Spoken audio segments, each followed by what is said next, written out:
Cette expérience a parfaitement illustré une des phrases les plus fortes de Père Riche. Être fauché, c'est juste une situation temporaire. On peut ne pas avoir d'argent à l'instant T. Mais être pauvre, c'est un état d'esprit. La vraie richesse, elle ne vient pas d'un salaire. Elle vient de cette capacité à voir les opportunités et à construire des systèmes. On va décortiquer ensemble une des leçons les plus fondamentales de Père riche, Père pauvre de Robert Kiyosaki. Il s'agit d'un changement d'état d'esprit vraiment puissant, celui qui est nécessaire pour commencer à bâtir sa richesse. Alors, tout commence avec un choix. Un choix simple, mais qui change tout, incarné par deux figures paternelles. Le premier disait « Étudie bien pour pouvoir trouver une bonne entreprise pour laquelle travailler ».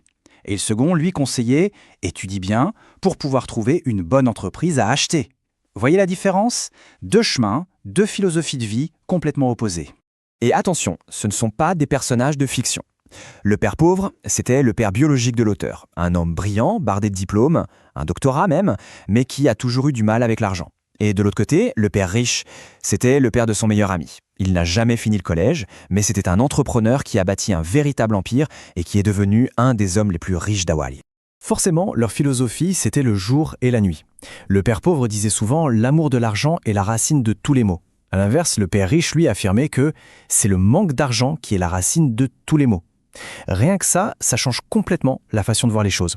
Et cette différence, on la voyait surtout face à un obstacle financier. Le père pauvre avait un réflexe, presque un automatisme. Il disait « je ne peux pas me le permettre ». Et hop, le cerveau s'arrête de chercher, c'est fini. Le père riche, lui, interdisait formellement cette phrase. Il fallait se poser la question « comment est-ce que je peux me le permettre ?» Et là, au contraire, ça force le cerveau à se mettre en marche et à trouver des solutions. Leur rapport à l'argent allait même jusqu'à influencer leur vision de la famille. Le père pauvre se lamentait « la raison pour laquelle je ne suis pas riche, c'est à cause de vous les enfants ». Tandis que le père riche, lui, déclarait « la raison pour laquelle je dois être riche, c'est précisément parce que j'ai des enfants ». Une phrase, un mot qui change, et c'est toute la perspective qui bascule. Bon, alors, comment tout cet apprentissage a-t-il commencé concrètement? Eh bien, l'aventure démarre quand l'auteur a seulement 9 ans. Il se sent un peu mis de côté par ses amis plus riches et il prend son courage à deux mains pour aller voir son père riche et lui demander de lui apprendre à faire de l'argent. Et la réponse du père riche a été surprenante. Il a dit oui, d'accord, mais à une condition. Pas de cours magistral, pas de théorie. À la place, il lui a offert un vrai boulot dans l'une de ses supérettes. Le salaire, 10 centimes de l'heure. Oui, 10 centimes. Alors, imaginez la scène. Après 3 semaines d'un travail répétitif et ennuyeux à mourir à épousseter des boîtes de conserve, l'auteur avait gagné 30 centimes. Il était frustré, il avait l'impression de se faire exploiter et surtout de n'avoir rien appris. Il était prêt à tout laisser tomber. Et c'est au moment où il allait se plaindre au père riche qu'il a reçu sa première vraie leçon. Toute cette frustration, ce sentiment d'injustice, eh bien c'était ça la leçon. Le père riche lui expliquait que la vie, elle ne fait pas de discours, elle bouscule.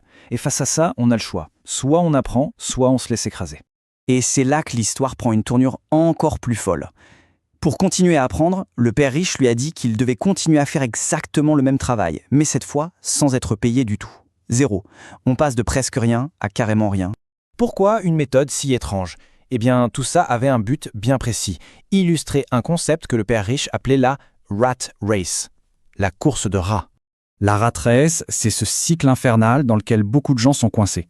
On se lève, on va travailler pour un salaire, on paye les factures, et le mois d'après, on recommence.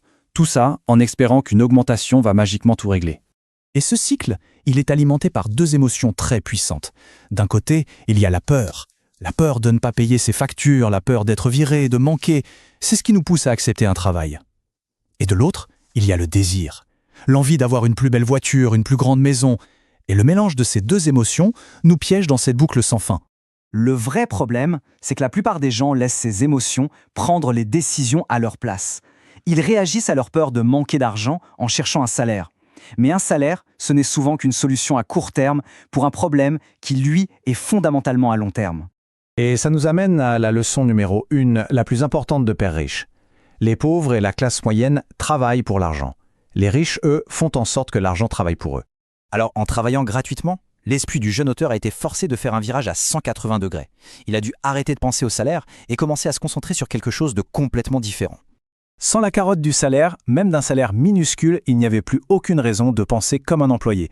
La motivation devait venir d'ailleurs. Et c'est là que la magie a opéré. Leurs yeux se sont ouverts. Au lieu de voir des tâches à accomplir, ils ont commencé à voir des opportunités partout. des choses que les autres, obnubilés par leur fiche de paye, ne voyaient même pas. Et l'opportunité s'est présentée sous une forme inattendue, des bandes dessinées. Ils ont vu le gérant du magasin jeter les vieux numéros.